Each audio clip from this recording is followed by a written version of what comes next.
Dear Lord Jesus, I thank you for the opportunity to spend time with you in this way, Father. I thank you for the way that we get to just dive straight into the deep stuff. When we talk to people that come onto the podcast.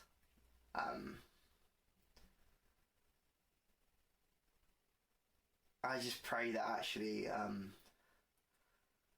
this week would really reach people and touch people in a way that maybe they're not expecting and we're not expecting. But actually would bring more of you into our lives as a community. Amen. Just had a little moment with God then. I was just fully like very rested. Wee. Nice. I started praying and like somehow in my mind nearly reverted back to like 6-year-old me. What? Like I say my family used to pray like every night. Like we'll get on my parents' beds and just pray. Yeah. Like as a family. And I always went first. And I always started by going, Dear Lord Jesus, thank you for today. Like thank you for everything that happened. Like and then be like, you know, thank you for mum and dad, like just that sort of thing. Yeah. But like that was my prayer for like years, and like I was quite a repetitive kid, clearly. And I said, I started Dear Lord Jesus because that's just, you know, it's I love that way of starting praying. Yeah. And then nearly just said thank you for today. I was like, wait a minute. I mean, like, yes, but that's not what I'm praying for. Yeah, it's not the repetitive prayer that I did from my childhood. It was so funny. Well, maybe God was prompting you to say thank you for today. Yeah, maybe. Well. How are you anyway? I'm good. Yeah, just got an essay in. Nice, well done. Which is nice. Have you got much more now until the end? I've got another deadline, 12 o'clock tonight. Okay. And then I've got 3... I just need to write it up. I've done all the work for it. Good. And then I've got 3 more courseworks to go, one of which hasn't even been set yet. Oh, that's a bit stressful. Yeah, I know. And it's not going to be set until the exam period. What? Yeah. Oh, is it like one of those things where they give you like a week to do it? They're giving us like a month to do it over the exams. Okay. It's literally just a coursework. It's not an exam. It's a group coursework. They just... group work. Oh, horrible. And this is why you live with a big group of people that do the same course as you. Oh, good. Yeah, so it's just the house doing it. It'll be fun. It'll be chill. You get to pick your group? Yeah. Oh, see, we never get to pick our group. Oh, I see why you don't like coursework. Yeah. Group coursework, no. Right. We always pick, and then we're fine. But yeah, so I'm alright. Chilling. Not chilling. Stressed, but getting there. We're doing it. We're managing. Yeah, good. Is Sabbath helping you? Oh yeah, for sure. Good. So much more energy throughout the week. And I like never have enough sleep. Yeah. Like I just don't sleep well, so like I'm always tired. But Sabbath is like a huge help for that. It's great. But yeah, how are you doing? Yeah, good. I had to think about that for a second. Yeah, I'm fine. I have been doing no work this week. I had a very stressful week last week of just like full on 3 deadlines in 1 week, which ended on Tuesday. Yeah. And I handed that in like at 11 o'clock on Tuesday morning, and ever since then I have been giving my brain a break and I haven't done any work. Oh, that sounds like bliss. Yeah, I might do some later, but I haven't got anything due for another 2.5 weeks.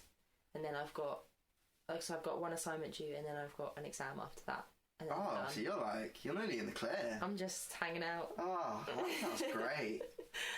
I'm going to have to start it properly next week. But anyway, that's not today's problem. Thank you for today. Yeah. I'm having a good time. We sadly don't have any Highfield headlines. Oh no. We did only record... like 2 days ago. Yeah, about 2 days ago. So yeah, we don't have any. But What's God done in your life this week? Anything? I'm not gonna lie. You might need to come back to me in a minute when I've had time to process what this week did. Actually, no. Yes, I've processed this week. Okay. Cool. Small group on Wednesday. How was it? So good. Like, people rocked up. Yay. Which was amazing. We had a great chat about, like, silence and solitude. Yes. And, or whatever I can't remember. I think it was and silence. Preparation. Was it silence and solitude? It was silence and solitude and preparation for Sabbath. Yeah. I can't remember if it was silence or something else. But yeah, so silence and solitude and preparation for Sabbath. And, like, there was definitely, like, little bits of that classic, I've not tried Sabbath yet, I'm not quite sure. Yeah. But, like, by the end of the small group session, everyone had, like, committed to doing Sabbath in some way. Even if it was just, like, I actually already have plans this weekend, but I will do a few hours on this day in the week. Like, everyone committed to Sabbathing in some way. Which was so exciting. That's awesome. Because, like, I can't wait for next week when everyone's back and just to be like, how did your Sabbath go? It's going to be great because there's definitely going to be some people like, oh my days, it was amazing, it was just what I needed. But there's also some people I'm sure they're going to be like, oh, it was really hard. Yeah, it's not easy. But actually, it was still good. Yeah, good. Oh, I'm excited. So yeah, that's my Highfield headline. People are Sabbathing, and it's awesome to see. Yeah. So if you're not Sabbathing, do it. What about you? Do you have any? Mine's about small group too. So you know how last week, Ben and mine. What's good grammar? Ben and mine small group.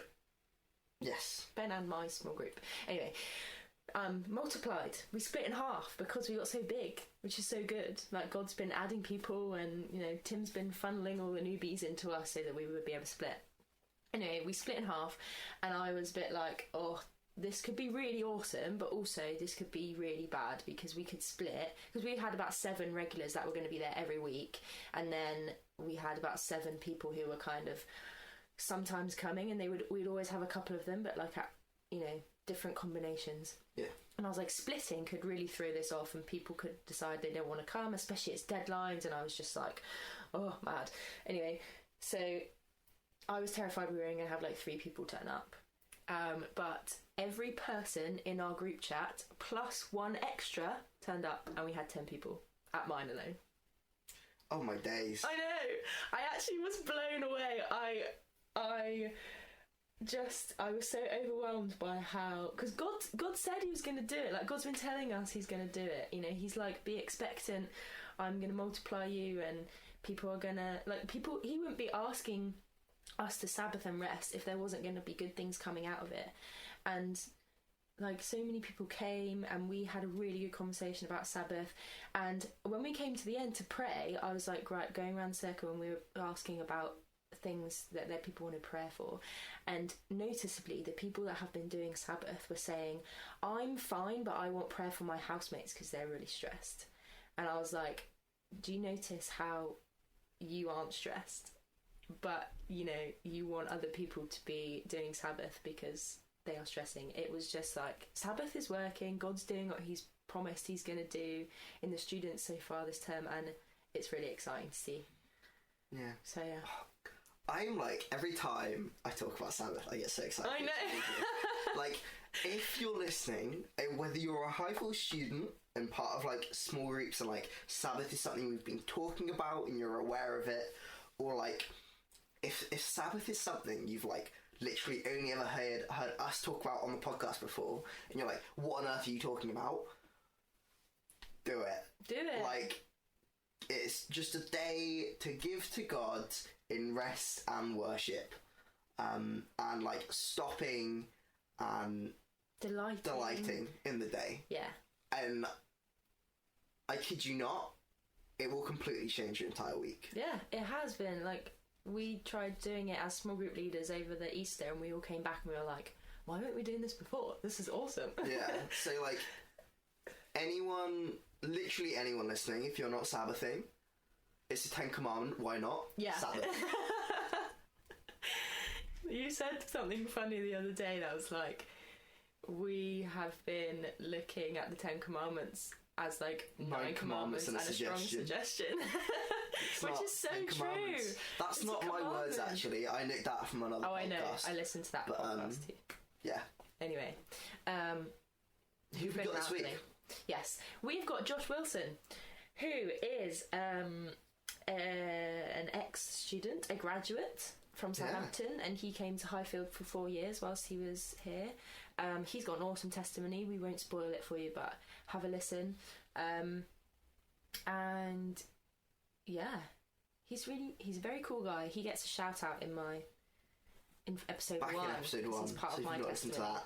So go. What are you doing? Go back and listen. Yeah, we do chat about that anyway. But yeah, and actually, what I love about this one, like there's some really oomphy parts, that are like, whoa, that's incredible.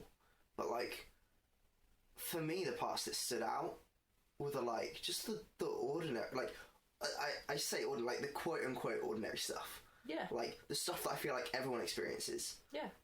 Like they were the parts that really stuck out and powerful to me. Yeah. So like, have a listen. It's going to be great. I'm sure you'll relate in some way to something that's said. So enjoy. Yeah. Hey Josh. Hi. How you doing? Yeah, What's on? That's it, Tim. It's been too long. Oh, it's been far too long.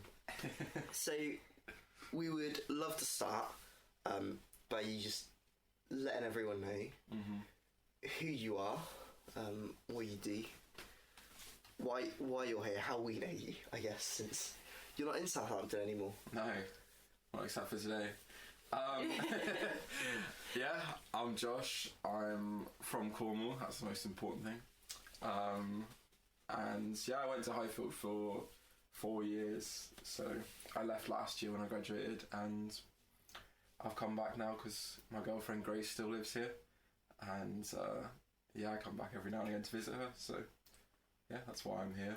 But that's how everyone knows me as well. Everyone. The whole of Southampton. Just because you're Grace's boyfriend. Yeah. How do you know Josh, Tim? Highfield. And see you actually in first year. Yeah, to be fair. A little bit. Yeah. Not much, mainly Highfield. Yeah. That's not how we met, is it? The first time we met, you didn't know. I didn't remember. You didn't remember who I was. Throwback to episode 1. You have to go and listen to it. Have you listened to our episodes? Yeah. And Josh gets a shout out because he's kind of part of my testimony, I suppose, of coming back to faith.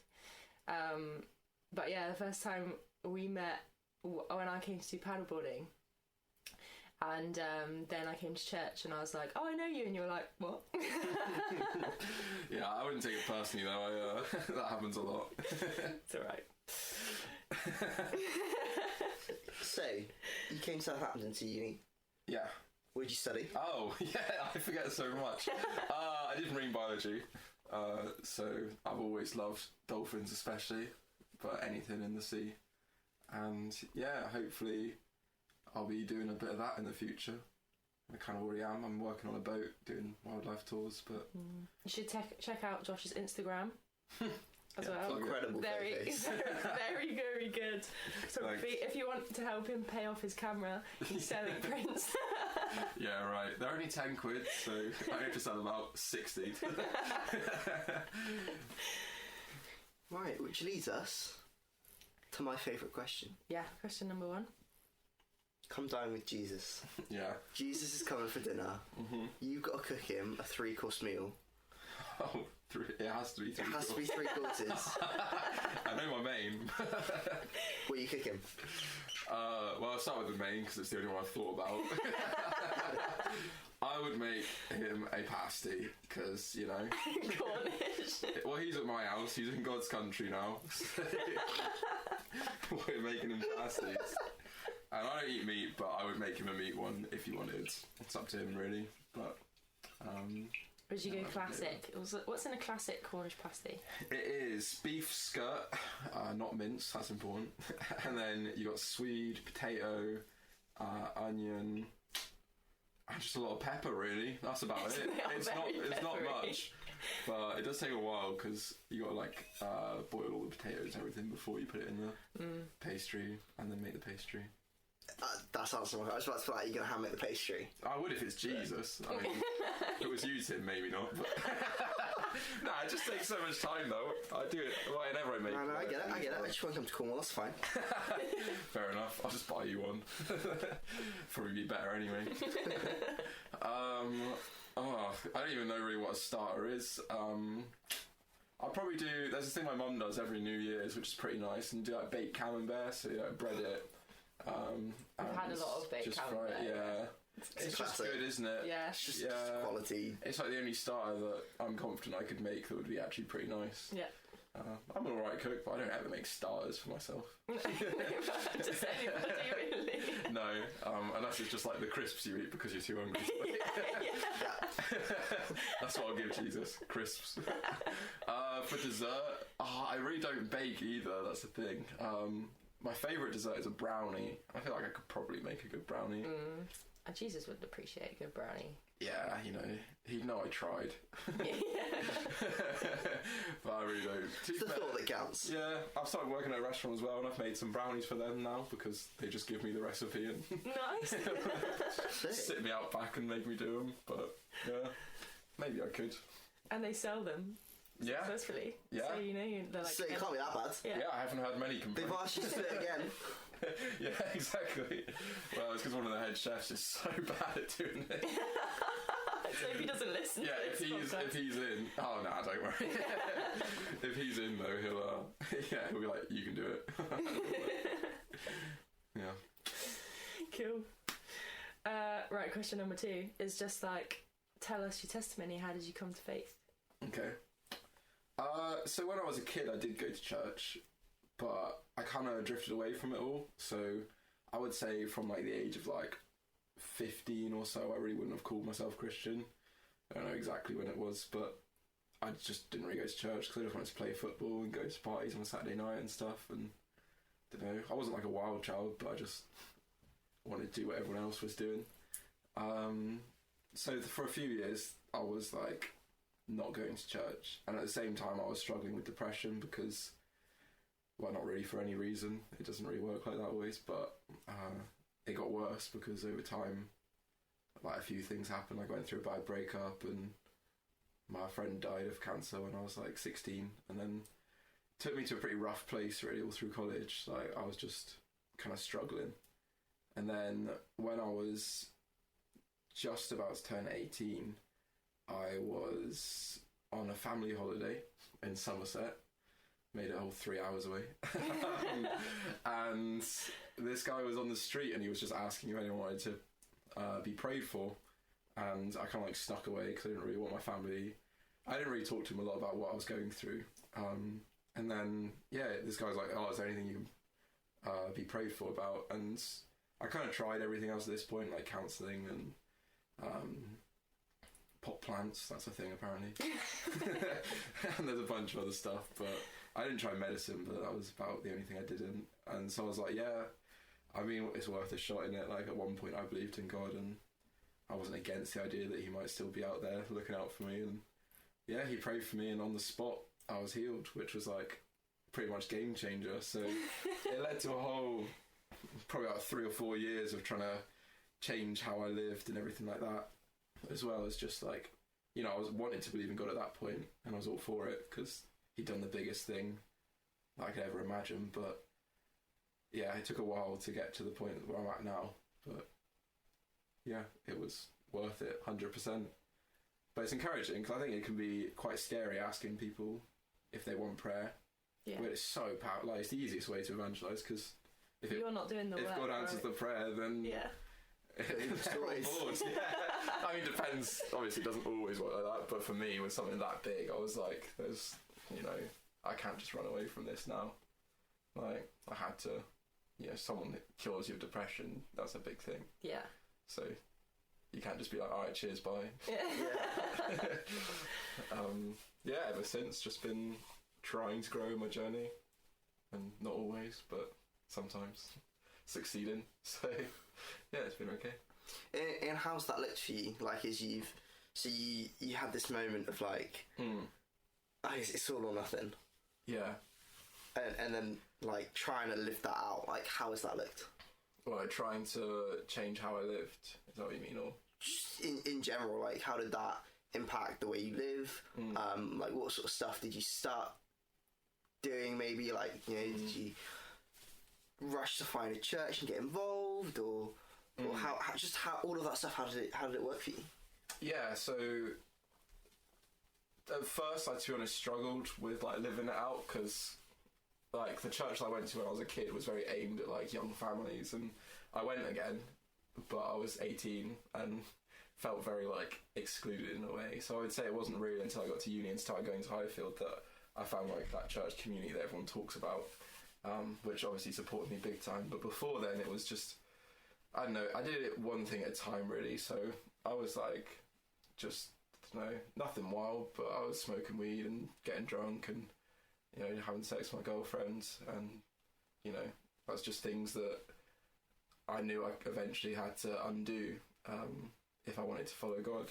So drinking took a while, if I'm honest. Probably was about 2 years before I stopped getting drunk on the regular, but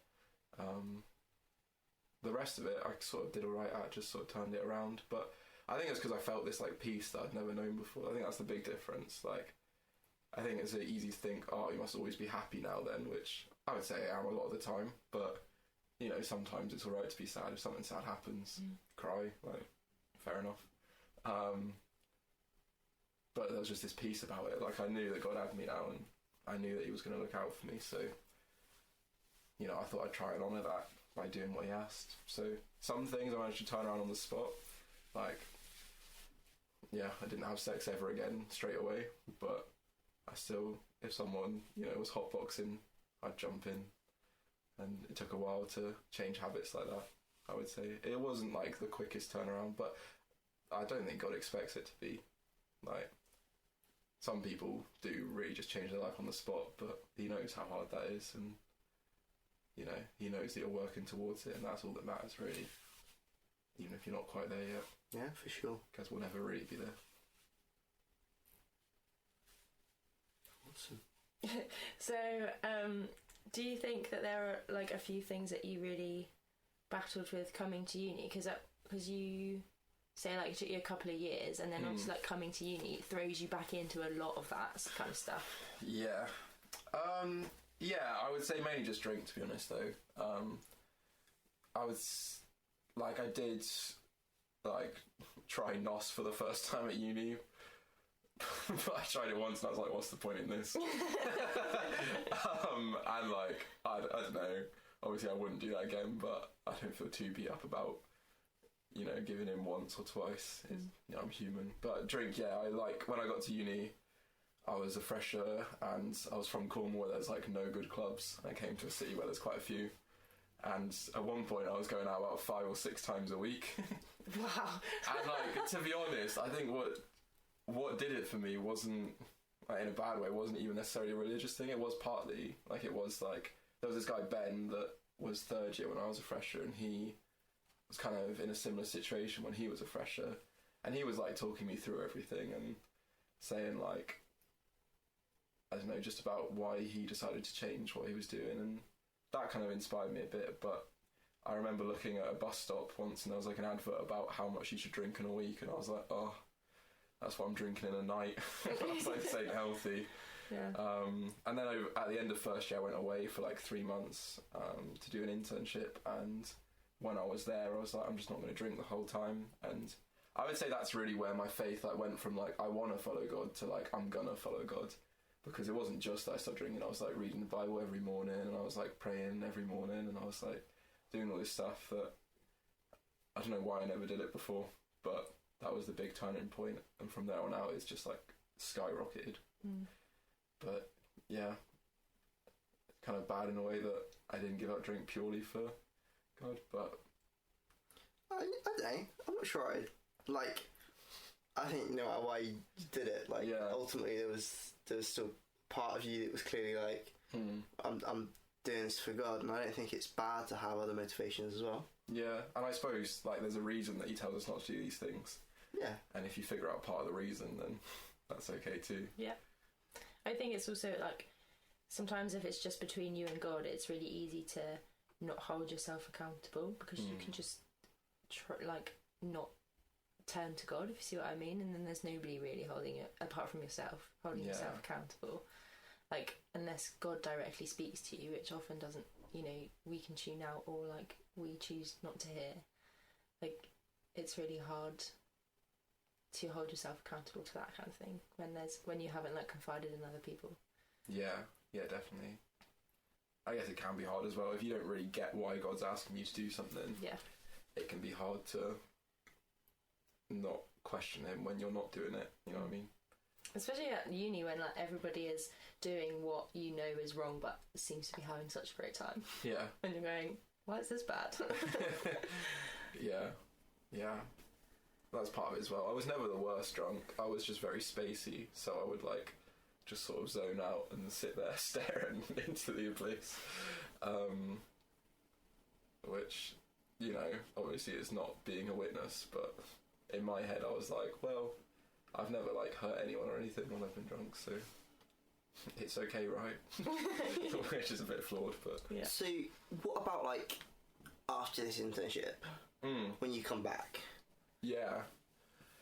The second year was probably what I would describe as my biggest spiritual growth year, if that makes sense. The second year I came back and decided I wanted to be a small group leader, which obviously meant trying to be a good example as well as, helping people through their journey as well. And I was still figuring a lot of stuff out too, but I was like, I've got to live it out now. God says about how leaders have to be like without blame, which I definitely wasn't, but better than I was at least. And I also started doing more evangelism because I felt that was something I was called to.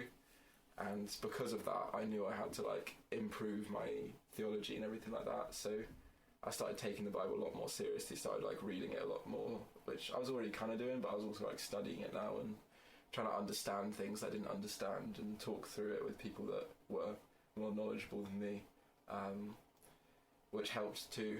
And I think through all that, like God taught me a lot, and I was always amazed really because I'd never really taken the Bible that seriously before. And then when you start reading it and start actually like dwelling on what God's trying to tell you through these pages, you're like, oh, there's actually a lot of good stuff in here. But it's insane like how much you miss because it will be in like Deuteronomy and you'll be like, oh, I don't want to read Deuteronomy. And then you're like, oh, actually this is really important. Or like I find a lot of comfort in the stories of Bible heroes because I mean they're called heroes but they're so flawed and like some of them are murderers or adulterers or whatever, which are things that I like to think I'll never do. And they're still like heroes of faith, so I take a lot of comfort in, especially Old Testament, to be honest. I love the New Testament, big fan of Jesus, but the Old Testament is I don't know, it's just I find a lot of comfort in that these people had their moments of doubt and of struggling and temptation and doing wrong, and God still used them, and He still like understood where they were and was like, I've got something bigger for you, and they just took it on. So I think I did a lot of reading of Old Testament that year, and it really like inspired me to, I don't know, I guess sort of accept where I came from and how I can use that to my advantage. Like I think it helped me understand a lot of uni students a lot better, and like understand where they're coming from and the difficulties they'd face if they chose to follow God.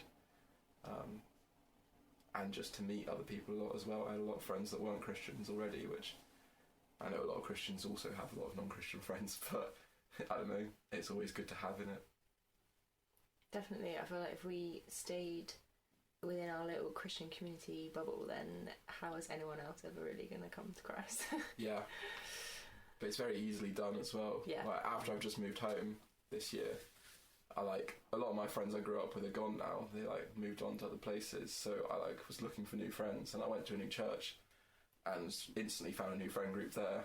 And I was like, nice, it's perfect. They're all like surfers and outdoorsy, and I was like, ideal. But then I found it really hard to spend any time with non-Christians again, other than people that I work with, really. So it's very easy to get sucked into, I think.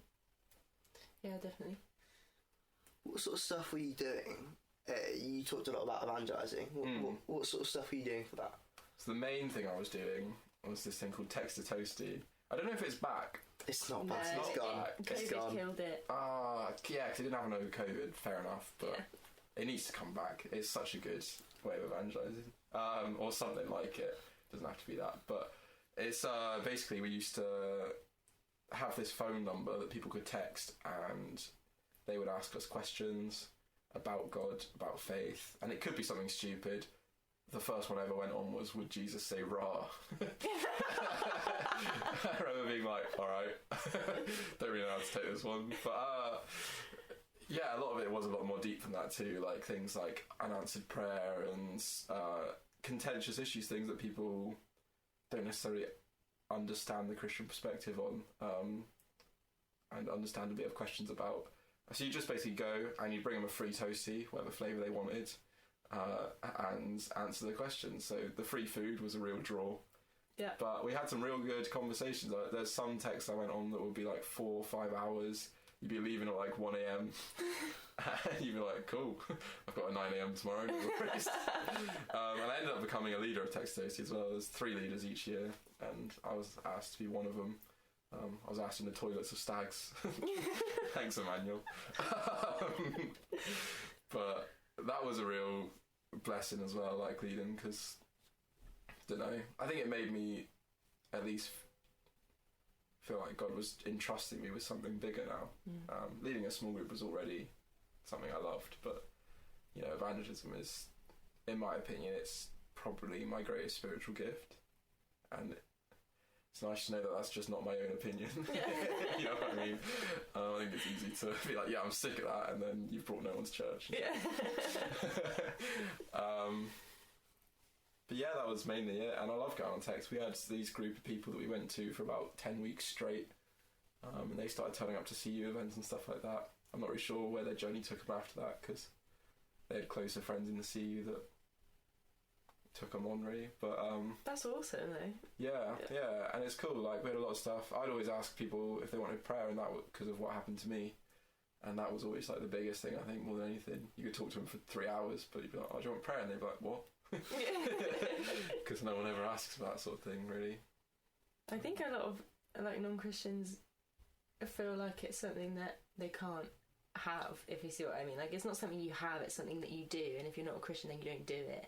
So it's not like I think a lot of people don't understand that you can be prayed for, like someone can actually just... Yeah, definitely. Yeah. Or even just chuck a prayer out. Yeah. Like, if you're not sure, there's definitely no harm in being like, if you're there. Because funny enough, God is. Yeah. It is how a lot of people come to faith. Yeah. It's a desperate prayer. But it's a powerful thing too. Yeah. For sure. So, what can we be praying for you now at the moment?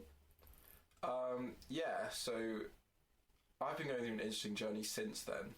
I think it's important to give context to it all, because at the end of second year, after all this growth and stuff, I went home for a summer, and I felt very different. A lot of it in good ways, but a lot of it I didn't really like as well. And it wasn't because of my faith, but I'd just become a bit like self-righteous and stuff. And as like a sort of kick back to that, I stopped doing a lot of the things I was doing, and had almost like a regression in faith, which sort of happened slowly, which was kind of weird. Like through third year, I slowly like struggled more and more with like questioning God about certain things and stuff like that, and losing almost the motivation for it. And then from the end of third year onwards, it's been a whole upwards battle trying to get back to where I once was, you know, which maybe isn't the right thing to ask for. Maybe I need to be somewhere new altogether. But, you know, I want to be on fire again. And, you know, as much as I'm doing a lot better than I was, I'm still not there. And I think that's something I definitely want prayer for. Because I think once you've lived it, it's hard to live any other way and be okay with it. yeah, but I didn't really go to a church for like 3 months at one point when I moved home because I was almost scared that like it was going to take me back to that place, which is a good place to be in, but it means being a lot more brave than I was being. What was it that sort of pushed you into like going to church again? It was my sister, thankfully. Well, she was like the vessel for it. She started going to this new church where people were like us, like outdoorsy and like really into the same sort of things we were, which, no offence to Christians, but a lot of the Christians I knew in Southampton were not the same. No. It was all about going to scoops. I like ice cream, so I ain't like complaining, but yeah, it's like, and I was like, okay, I'm kind of interested, but I kept putting it off for ages. And she was like, well, we play rugby every Monday night, like you may as well just come to that and get to meet people. So I did, and got to know them all over a couple of weeks, and I was like, okay, yeah, I'm gonna come again. Like, I wanted to go again, but I kept just making excuses that like, oh, I had to work because it was the summer and it's Cornwall, and you do work a lot in the summer in Cornwall, but I didn't have to work every day really. But yeah, and I don't know, I think I obviously wanted to go back, but it's always hard starting a new church, especially if you're not feeling that strong in your faith.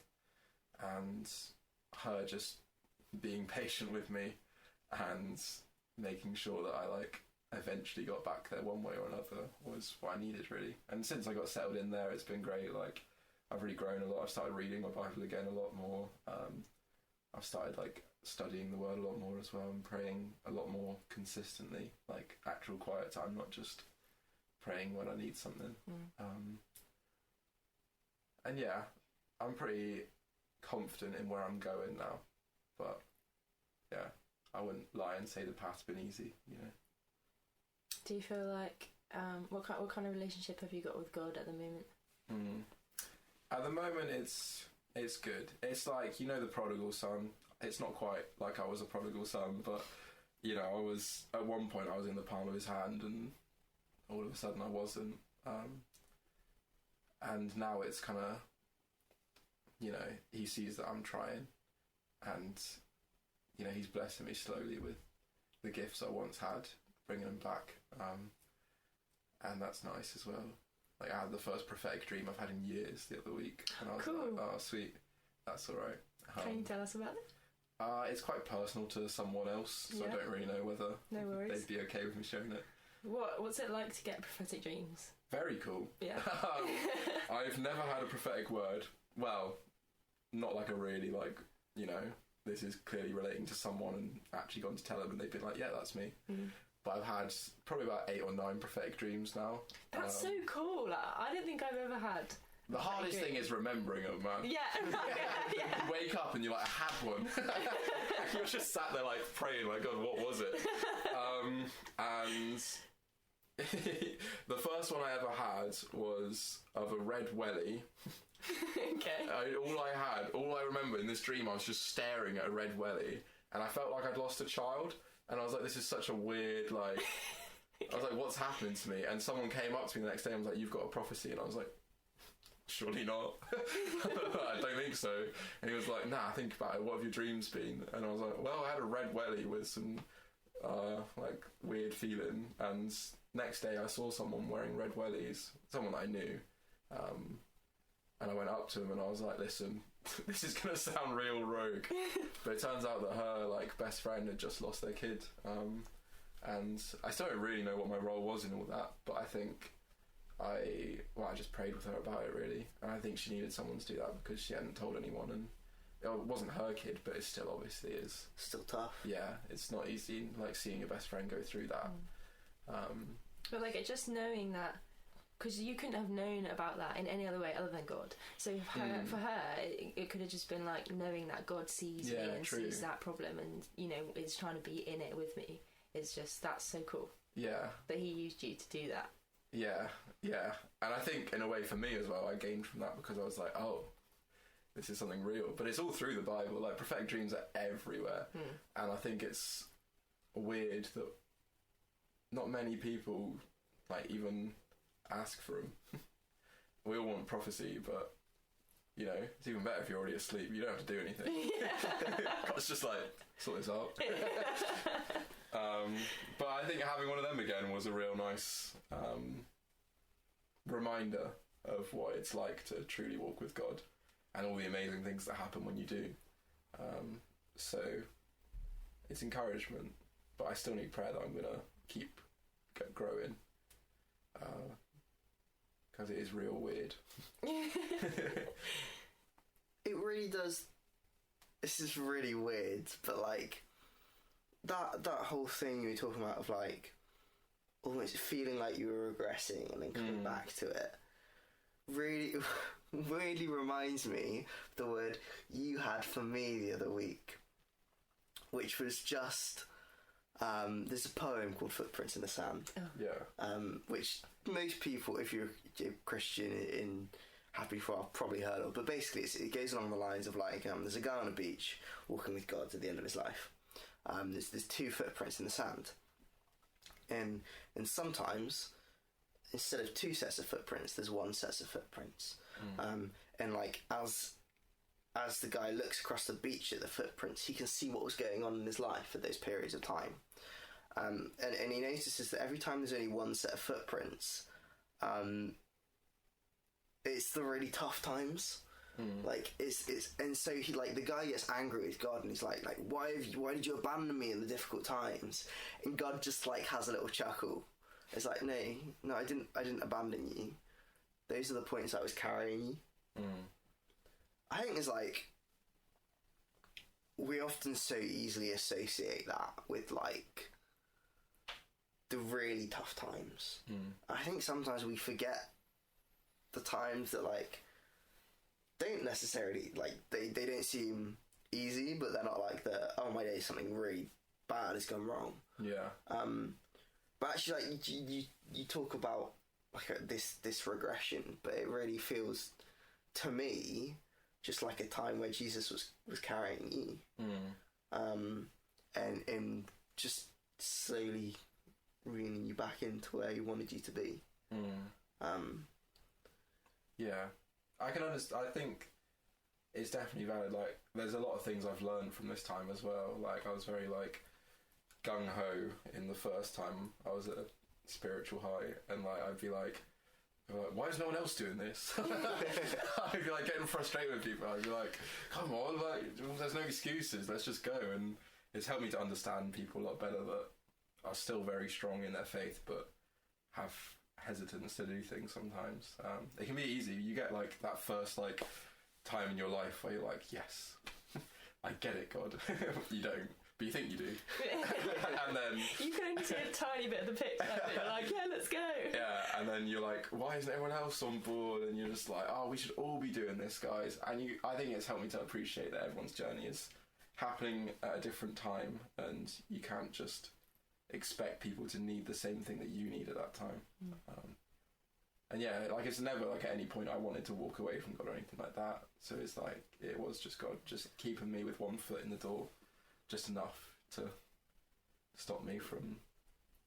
Yeah, I actually think like it's actually like a hugely encouraging piece of testimony.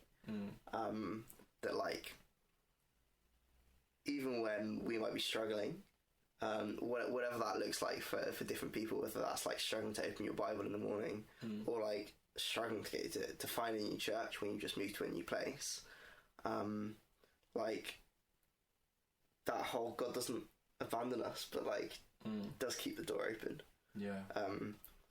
I think that's a hugely encouraging piece of testimony. Yeah.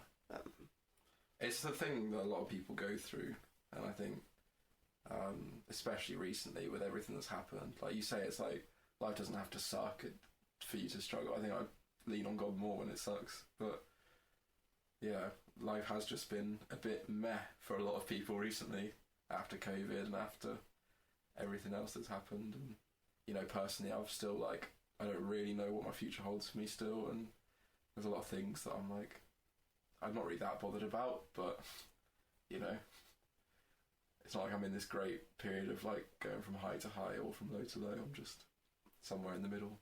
Yeah. Which is often when you need God the most. Yeah, sure. Yeah. Awesome. Well, can we pray for you? You definitely can. No worries. Father, I thank you. I thank you so much for Josh and who he is and his path with you so far, Father. We thank you for what you've done in his life. We thank you for how you just miraculously healed him one day and it changed his whole life around. And we thank you for the moments where he feels like he's wandered from you, but you've always still been there. And we ask that you would just continue to do that. Like, we don't even have to ask you to do that. You will always do that. You will always welcome us with open arms when we come running back to you, and you will always be chasing us when we're running in the opposite direction. Father, I ask that you would just continue to be such an important part of Josh's life, even when he feels like he can't see it and he doesn't know which way he's supposed to be going, or he feels like he's just kind of stumbling along. Father, we just ask that you would still be there, still giving him prophetic dreams and still speaking to him through other people, still just carrying him. Amen. Amen. Josh, thank you so much for joining us. No worries. Do you mind if I say one more thing? Okay, for it. Yeah, please. Follow me on SoundCloud. I think one thing that has helped me in terms of scripture in this time, if anyone is going through something similar, which a lot of people are these days, from who I've spoken to, there's 3 books that I've read that have been real good, and it's Hebrews, Daniel, and Jonah.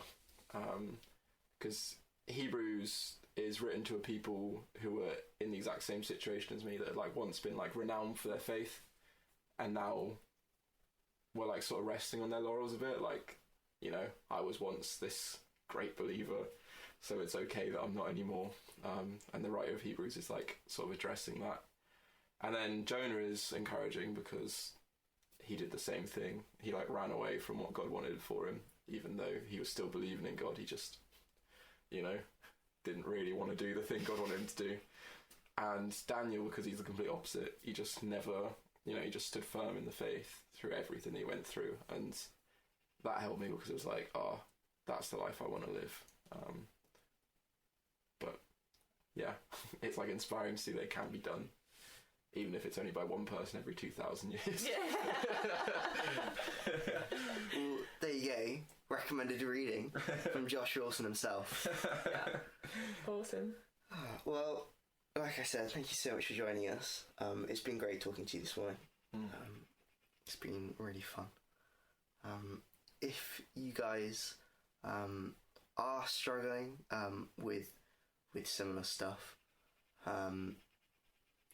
like, do let us know. We'll happily pray for you. Yeah, send us a message. Send either Tim or I a message on Facebook, or you can email us at stumblingtoeternity@gmail.com, or you can message us on Instagram at stumblingtoeternity, or you can come and find us. If you're a Southampton person, come find us. Yeah, also, just a little plug, because Tim will want me to do this.